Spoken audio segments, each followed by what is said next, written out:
আমি মোহাম্মদ তামিমুল এহসান আজকে এই ক্লাসে সবাইকে স্বাগত জানাচ্ছি। আমাদের এই ক্লাসে আলোচ্য বিষয় হচ্ছে ট্রাবল শুটিং কি এবং এই ট্রাবল শুটিং এর উদাহরণ। তো ক্লাস শুরু করার শুরুতে আমরা দেখি ট্রাবল শুটিং জিনিসটা আসলে কি। তোমরা হয়তো অনেকেই কম্পিউটার যখন মাত্র চালু করেছো একটি সমস্যার সম্মুখীন হয়েছো। এখন আমাদের এই সমস্যাটা কিভাবে সমাধান করতে না হয় তা যদি না জানি আমরা কিন্তু ওখানেই আটকে থাকবো। এখন এই যে সমস্যাগুলো হয় প্রত্যেকটারই কিন্তু কিছু না কিছু কারণ থাকে। আমরা এই কারণটা যদি বের করতে পারি তখন কিন্তু এই সমস্যাটা সমাধান করা সম্ভব। এই যে আমরা যে সমস্যার সমাধান করতেছি এই যে প্রসেসটা, এই প্রসেসটা হচ্ছে ট্রাবল শুটিং।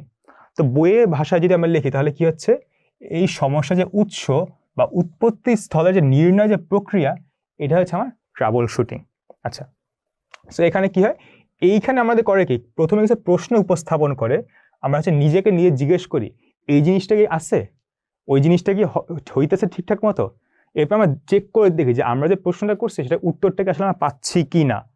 এর মাধ্যমে আসলে এই সমস্যার কিছু প্রকৃতি পাওয়া যায় এবং আমরা তখন করে কি এইটা সমাধানটা আমরা সেই অনুযায়ী আমরা চেষ্টা করি। বেশিরভাগ সময় আসলে এরকম করে করলে সমস্যাটার সমাধান হয়ে যায়।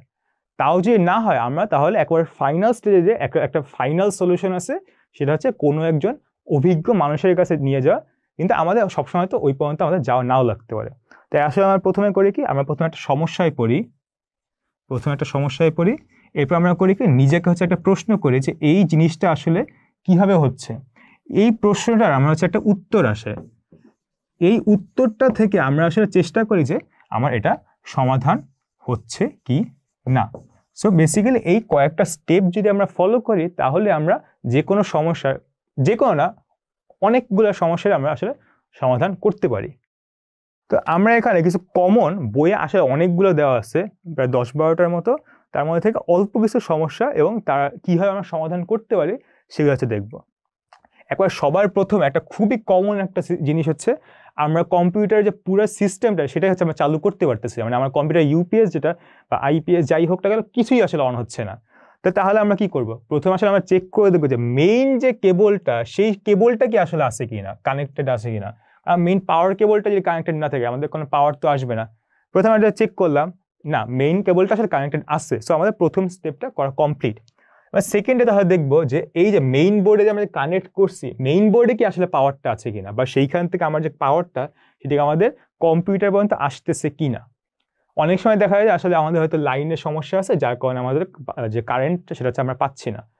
সেটাও যদি আমাদের কাজ যদি হয় যে না ঠিক আছে, মানে মেইন বোর্ডে আমার পাওয়ার সাপ্লাই যেটা কাজ করতেছে বা না করুক তাহলে আমরা চেঞ্জ করে দেখবো। তাও যদি হয় না আসলে আমার কোনো কিছুই হচ্ছে না, তাহলে আমাদের কি ফাইনাল যে সলিউশনটা কি, আমরা কোনো একটা সার্ভিসিং সেন্টারে যে অভিজ্ঞ কাউকে জিনিসটা যেটা দেখাবো। তাহলে কি হচ্ছে, আমরা প্রথমে স্টেপ 1 দেখবো, এরপর স্টেপ 2 দেখবো, স্টেপ 3 দেখবো। তাও যদি কাজ না করে একটা ফাইনাল যে স্টেজে অন্য কাউকে নিয়ে দেখাবো, তারা হয়তো কোনো একটা সলিউশন হয়তো দিবে, হয়তো আমাদের কম্পিউটার ইন্টারনাল হয়তো কোনো একটা প্রবলেম হয়েছে। আচ্ছা, সেকেন্ড যেটা আমরা এখানে এনেছি সেটা কি, আমার উইন্ডোজটা রান দিলাম, রান দেওয়ার পর হচ্ছে কি কোনো একটা জায়গায় আটকে গেছে বা হ্যাং হয়ে গেছে।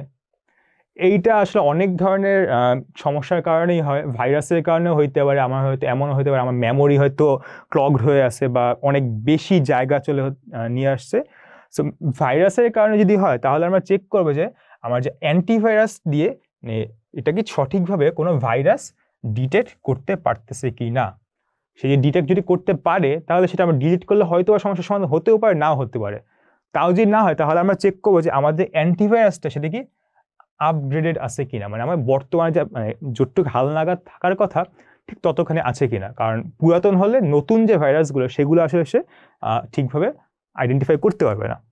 দেখলাম না আসলে অ্যান্টিভাইরাস নিয়ে কোনো সমস্যা হচ্ছে না, ভাইরাসের হয়তো কোনো অ্যাটাক হচ্ছে না, তাহলে আমাদের ইন্টারনাল হয়তো কোনো একটা প্রবলেম, যেটা আমার সেকেন্ডে বলছে সেটা কি, হার্ড ডিস্ক থেকে আমরা দেখবো যে অন্যান্য যে গুরুত্বপূর্ণ ডাটা সেটা হচ্ছে আমরা ফার্স্টে অন্য জায়গায় নিব। কারণটা কি, কোনো একটা সমস্যা যখন হয়েছে আমাদের তো এই হার্ড ডিস্ক বা যে জায়গায় আমাদের ফাইলগুলো আছে সেই জায়গাতেই হয়েছে। সো আমাকে এটা এখন ঠিক করা লাগবে। তো কীভাবে ঠিক করবো, ঠিক করার জন্য অনেকগুলো প্রসেস হয়, কিন্তু সমস্যা হচ্ছে এই প্রসেসটায় আমাদের হচ্ছে যে ড্রাইভটা হচ্ছে পুরোপুরি ক্লিন হয়ে যেতে পারে বা হয়তো ডিলিট তো হবে না, ডাটাগুলো ডিলিট হয়ে যেতে পারে। তাই আমার যে গুরুত্বপূর্ণ ডাটাগুলো আমরা হচ্ছে ব্যাকআপ হিসেবে আগে অন্য জায়গায় রেখে দিব, যদি বাই চান্সে কোনো সমস্যা যদি হয়ও আমাদের কোনো সমস্যা নেই, আমরা এটা যেন আবার রিকভার করতে পারি। এরপর করবো কি, আমাদের সি ড্রাইভে, যে ড্রাইভে ইউজুয়ালি আমাদের যে উইন্ডোজটা সেট আপ থাকে বা উইন্ডোজটা সেভ করা থাকে, সেই ড্রাইভটা নতুন করে আবার আমরা ক্লিন করে আবার আমরা উইন্ডোজটা পুরোপুরি নতুনভাবে ইনস্টল করব। তাহলে হচ্ছে এই সমস্যাটা যদি উইন্ডোজ রিলেটেড যদি হইতো, সেটা হচ্ছে উইন্ডোজ যখন আমরা নতুন করে ইনস্টল দিলাম, সেটা হচ্ছে আমরা আবার ঠিকঠাক মতো আবার হয়তো বা চালাতে পারবো। তাও যদি না হয় তাহলে কি হয়, সেটা হচ্ছে আবার 4 নম্বর যে অপশনটা, সেটা কি, কোনো সার্ভিস সেন্টারে অভিজ্ঞকের কাছে নিয়ে যাব। আবার এমন হয়তো অনেকে আসলে উইন্ডোজটি ইনস্টল করতে পারে না, সেই কাজটা আসলে আমরা সার্ভিসিং সেন্টারে নিয়ে করাতে পারি। এরপর হচ্ছে আরেকটা, এইটা অনেক কমন, আমি নিজেও আসলে এইটা খুব বেশি ভোগ করি, সেটা হচ্ছে কম্পিউটারে কোনো একটা মেটাল অংশে যদি হাত দিই তাহলে হচ্ছে খুব ছোট ছোট শক করে। ফার্স্ট হয়তো মনে হতে পারে তার সমস্যা কি। এই সমস্যাটা ইউজুয়ালি হয় হচ্ছে আমার কম্পিউটার যে আর্থিং, মানে আমার কম্পিউটার ভিতরে ইলেকট্রিক্যাল কম্পোনেন্ট কোনো একটা কারণে হয়তো গ্রাউন্ড বা কানেক্টেড ঠিকঠাকভাবে কানেকশনটা নাই। সো এই জিনিসটা আমার হাতে যে শক লাগতেছে, অন্য কারো হাতেও তো শক লাগতে পারে, বা এইটা হচ্ছে ইন্টারনাল কম্পোনেন্টকে আসলে মাঝে মাঝে ক্ষতি করতে পারে। সো অবশ্যই এই আর্থিং করে এটাকে আমার ঠিক করা লাগবে। সো এটা কীভাবে হবে, সো আমরা ফার্স্টে নিজেরা ট্রাই করবো কোনো কানেকশন কি ঠিকঠাক মতো আছে কিনা সেটা দেখা। সো এটা হয়তো আমরা নিজে যদি বুঝতে না পারি তাহলে কি করবো, আগের বারের মতো কোনো একজন অভিজ্ঞ কাউকে বা পারদর্শী ইলেকট্রিশিয়ানকে বলবো, তারা এসে হয়তো জিনিসটা ঠিক করে দেবে। এই প্রবলেমটা হয় কি কারণে, যেটা বললাম, এটা হচ্ছে কম্পিউটার আর্থিং না থাকলে এটা হচ্ছে হয়।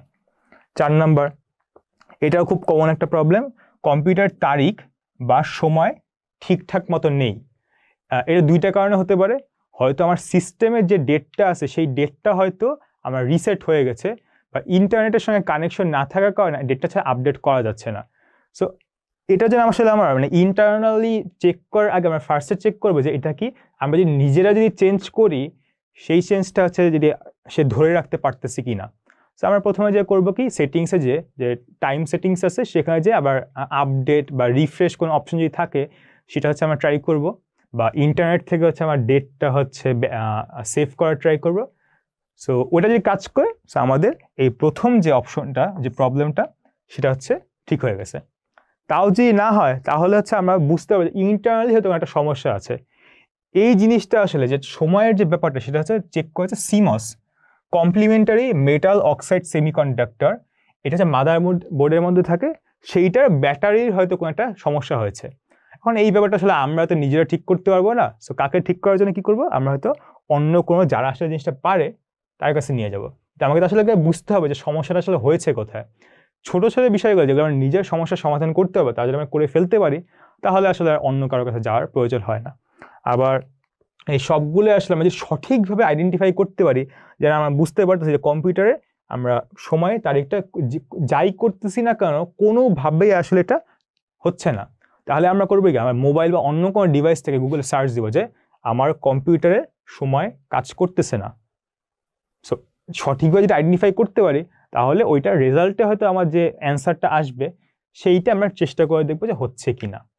যেমন ধরা যাক, অনেক সময় হয় যে কম্পিউটার আমি অন করলাম, মানে যে প্রথমবারে আমরা যেটা দেখছিলাম যে কম্পিউটার সিস্টেম চালু হচ্ছে না, কিন্তু এখানে সেই সিস্টেম চালুই হচ্ছে না। বাট আমি ধর হয়ে গেল কি, আমি কম্পিউটারটা ওপেন করলাম কিন্তু যে বাটনটা ব্লিপ করতে, মানে পাওয়ার পাচ্ছে কিন্তু সে অন হচ্ছে না। সো তখন হয় কি, কোনো একটা সিগন্যাল দেয়, হয়তো একটা বাতি 5 বার জ্বলতেছে, মানে আমি যদি কম্পিউটার অন করি 5 বার একটা বাতি জ্বলে, এরপর সে আর কোনো কাজ করতেছে না। আবার আমি কম্পিউটার অন করলাম, করার ফলে একটা লাইট জ্বলে আবার অফ হয়ে যাচ্ছে। এই যে আমি আমার সমস্যাটা সঠিকভাবে বুঝতে পারতেছি, আমি কম্পিউটারটা অন করছি, একটা লাইট 5 বার জ্বলছে, জ্বলার পর সে আবার অফ হয়ে যাচ্ছে। এই জিনিসটা আমি যদি এখন যদি গুগলে সার্চ দিই, বা আমরা যদি অন্য কোনো জায়গায় অন্য কাউকে যদি বলি, যারা জানে তারা আসলে জিনিসটা ভালো মতো বুঝতে পারবে। সো এই জিনিসটা আসলে হার্ড ডিস্ক রিলেটেড বা র্যাম রিলেটেড প্রবলেম যখন হয়, তখন হচ্ছে এই ধরনের যে সংকেতটা আসে।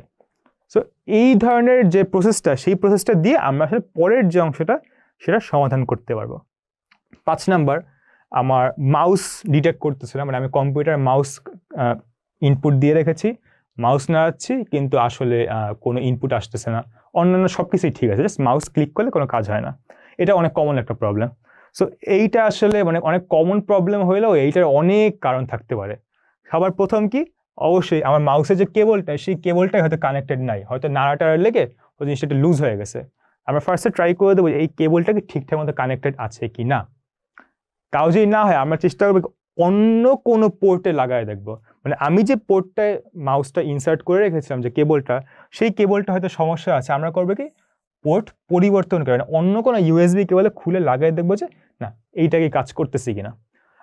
দেখলাম যে না এটা তো আসলে সমস্যা, তাহলে হচ্ছে লাইক মানে আমরা তাহলে কি হচ্ছে, এটাও কাজ করতেছে না।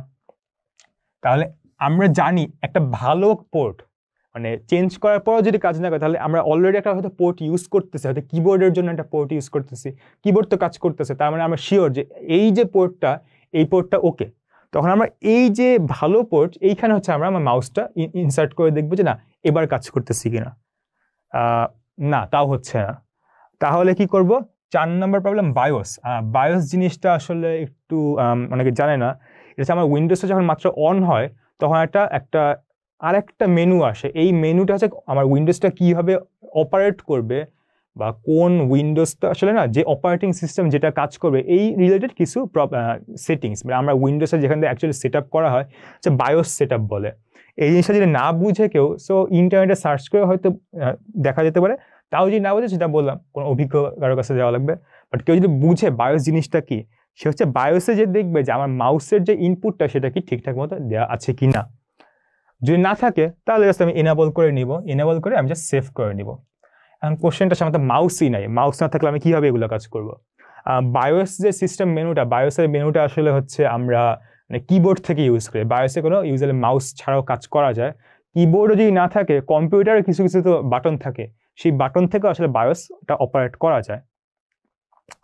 এবার আরেকটা অপশন আছে যেটা আসলে এখানে দেয়া নাই, সেটা হচ্ছে আমার মাউস বা কিবোর্ড এইগুলো একটা ড্রাইভার থাকে, মানে আমার মাউসটা আমি যে ডানে নাড়াবো তাহলে সে ডানে সরতেছে, বামে নাড়ালে বামে সরতেছে, এইটা কম্পিউটারে বোঝে কী হবে? এটা আমরা আগেও একবার বলছিলাম যে সফটওয়্যারের কাজ কি, সফটওয়্যারের কাজ হচ্ছে আমরা একটা কাজ করবো সেই জিনিসটা কম্পিউটারকে বোঝানো এটা কীভাবে কাজ করে। সো এই যে মাউসের যে নাড়াচড়া বা কম্পিউটারের যে কিবোর্ড প্রেস করলে একটা কাজ হয়, এই জিনিসটা হচ্ছে ড্রাইভার সফটওয়্যার বলে, ড্রাইভার দিয়ে বুঝে। অনেক সময় হয় কি মানে আমার হয়তো কম্পিউটারটা আপডেট হওয়ার ফলে আমার ড্রাইভারটা মানে আর চিনতেছে না, বা ড্রাইভারটা আনইনস্টল হয়ে গেছে, বা ড্রাইভারটা মানে ব্যাকডেটেড হয়ে গেছে, তখন আমরা করব কি মানে অন্য ড্রাইভার ইনস্টল করে দেখবো যে কাজটা হচ্ছে কি না। আর একটা গুরুত্বপূর্ণ বিষয়, আমার মাউসটা কি ভালো আছে, আমার মাউসও তো সমস্যা করতে পারে, আর একটা মাউস লাগাই দেখবো, দেখা গেল না তাও হচ্ছে না, মানে এত কিছু করার পর আসলে হচ্ছে না।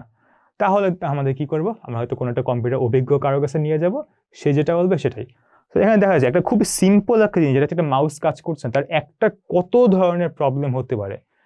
এই জিনিসটা যখন একটু একটু একটা একটা করে দেখি, সেটা যদি হয়তো সলিউশন যদি বের করতে হয়, আমরা কিন্তু যে কারোর কাছে টাকা দিয়ে কিন্তু এটার সলিউশনটা দরকার নাই।